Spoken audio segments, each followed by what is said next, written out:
Muy buenas tardes, mi nombre es Justo Ramos, yo soy abogado, egresado de la Universidad Nacional de Asunción, promoción 1998, y magíster en Derecho Procesal por la Universidad Nacional de Rosario de la República Argentina. También desde el año 2014 ejerzo la función de juez de primera instancia en lo civil, comercial y laboral en la circunscripción judicial de Cordillera. Y me es muy grato comunicarme con ustedes a través de este medio y sobre todo en respuesta a un encargo que nos hiciera a varios egresados de la maestría en Derecho Procesal de la Universidad Nacional de Rosario, nuestro director, el doctor Adolfo Alvarado Belloso, quien está impulsando una serie de videos de esta clase en los cuales alumnos y exalumnos de la maestría hablamos acerca del proceso judicial. Y nos ha pedido seleccionar algunos temas importantes, relevantes, atinentes al proceso judicial. Y en esa inteligencia he decidido personalmente elegir el tema de la tutela jurisdiccional anticipada, que es un fenómeno muy frecuente en nuestros tribunales y que lastimosamente se presta a algunas confusiones que generan gruesas violaciones al derecho a la defensa. Entonces, como decía, quiero hablar brevemente acerca de la tutela jurisdiccional anticipada y la diferencia conceptual que tienen este tipo de medidas con las medidas cautelares tradicionales. Y estos temas se relacionan con la incidencia del transcurso del tiempo en el proceso. Porque sabemos que desde la iniciación de la demanda hasta el dictamiento de la sentencia definitiva puede transcurrir un espacio de tiempo considerable. Y en ese transcurso pueden ocurrir hechos que pongan en peligro la posibilidad de ejecución de la sentencia que aún se espera, o los efectos prácticos si se trata de una sentencia meramente declarativa. Y con el propósito de combatir estos efectos adversos del transcurso del tiempo en el derecho material que se está discutiendo, se han diseñado las medidas cautelares. Las medidas cautelares son decisiones judiciales en virtud de las cuales el juez toma recaudos para precautelar la posibilidad de la ejecución de la sentencia aún futura o precautelar sus efectos prácticos. Pero esta figura de las medidas cautelares no debe confundirse con la tutela jurisdiccional anticipada, que es un fenómeno enteramente distinto. La tutela jurisdiccional anticipada consiste también en decisiones judiciales, pero en estas decisiones judiciales tomadas dentro del marco de un proceso, el juez decide otorgar al demandante, total o parcialmente, el objeto principal de su pretensión procesal. Entonces, si volvemos a retomar el concepto de medidas cautelares, nos damos cuenta que hay dos pretensiones claramente distinguibles.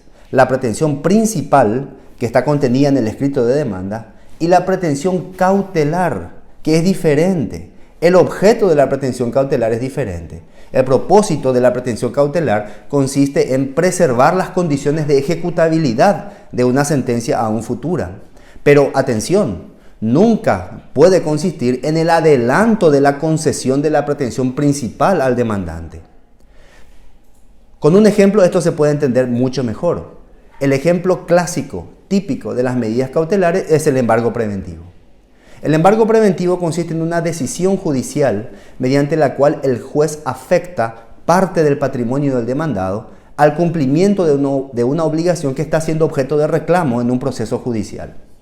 Entonces, con esta decisión, el juez afecta una parte del patrimonio del deudor al cumplimiento de una obligación que aún no ha sido declarada en una sentencia judicial. Pero atención, con el embargo preventivo, el acreedor aún no se hace cobro del crédito. En este proceso hay dos pretensiones que tenemos que distinguir. La pretensión principal es el cobro de una suma de dinero. La pretensión cautelar es sencillamente la afectación de una parte del patrimonio al cumplimiento de una sentencia aún futura. Con esta medida, el juez impide que el deudor disponga de esa parte de su patrimonio, pero tampoco le otorga al demandante el objeto principal de su pretensión. Ahora volvamos a la tutela jurisdiccional anticipada.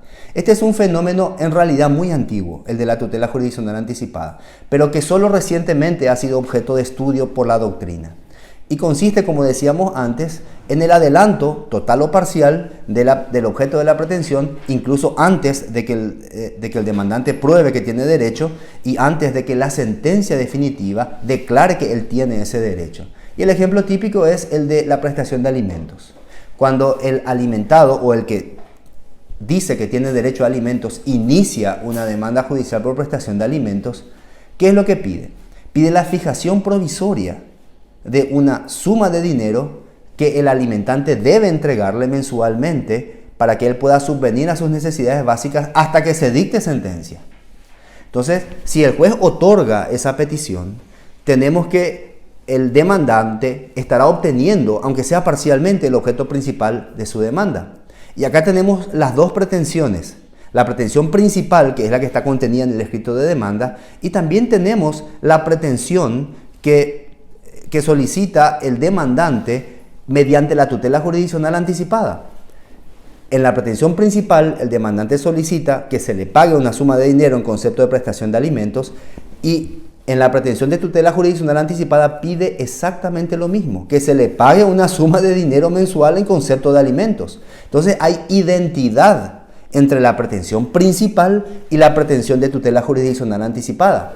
Esa identidad no se ve en las medidas cautelares. La pretensión cautelar es distinta de la pretensión principal. Entonces, ¿cómo podemos distinguir una medida cautelar de una tutela jurisdiccional anticipada? Es muy sencillo. Tenemos que distinguir cuáles son las pretensiones en juego. En la medida cautelar tiene que haber una pretensión principal y una pretensión cautelar que sea distinta.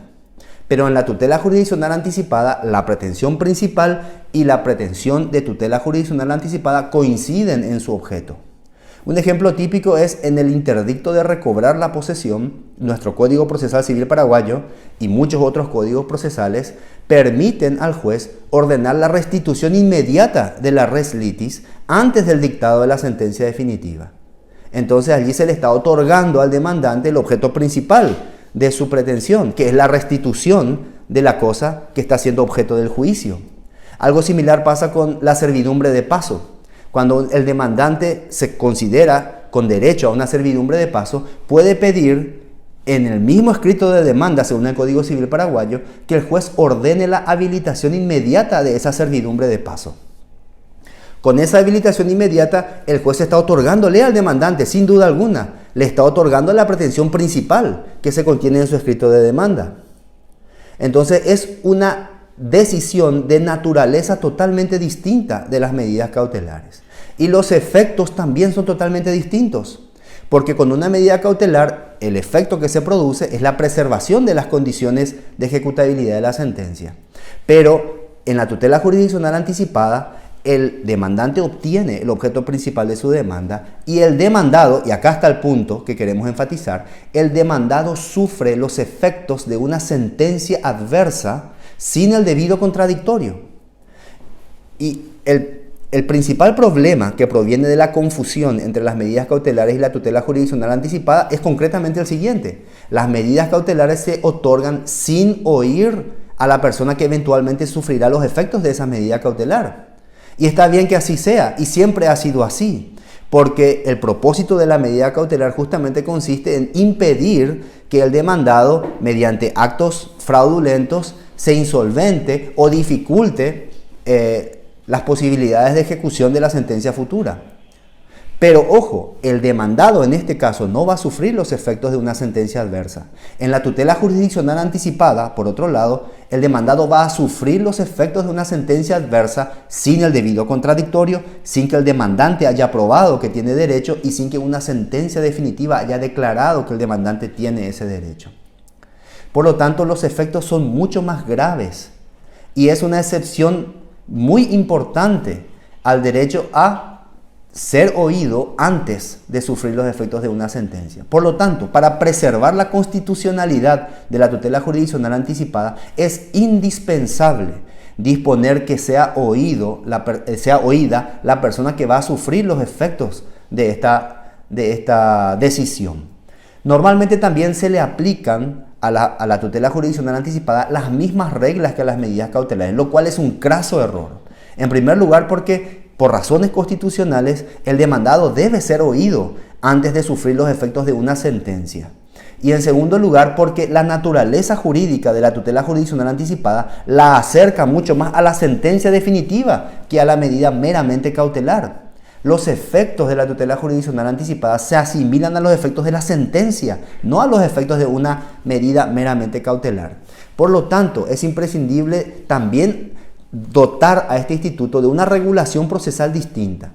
Quería comentar como último punto de esta intervención que el Código Procesal de La Pampa en la Argentina es uno de los pocos códigos que tiene regulada la tutela jurisdiccional anticipada y exige como requisito, en primer lugar, que se otorgue después de trabada la litis.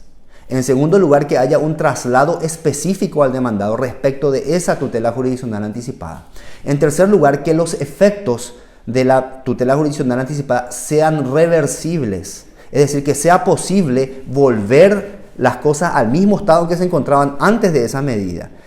Si los efectos de la tutela jurisdiccional anticipada van a ser irreversibles, el juez no debe adoptarla. Además, los requisitos de la verosimilitud del derecho deben ser más exigentes, es decir, la apreciación de la verosimilitud del derecho debe ser más exigente en la tutela jurisdiccional anticipada que la que normalmente se estila en las medidas cautelares. Y la contracautela, por supuesto, debe ser también adecuada a la gravedad de la medida. Espero que se haya entendido la diferencia entre las medidas cautelares y la tutela jurisdiccional anticipada y la importancia de exigir como requisito de validez constitucional de la tutela jurisdiccional anticipada la audiencia previa del demandado. Con esto me despido, les agradezco mucho la atención y sigamos hablando del proceso judicial.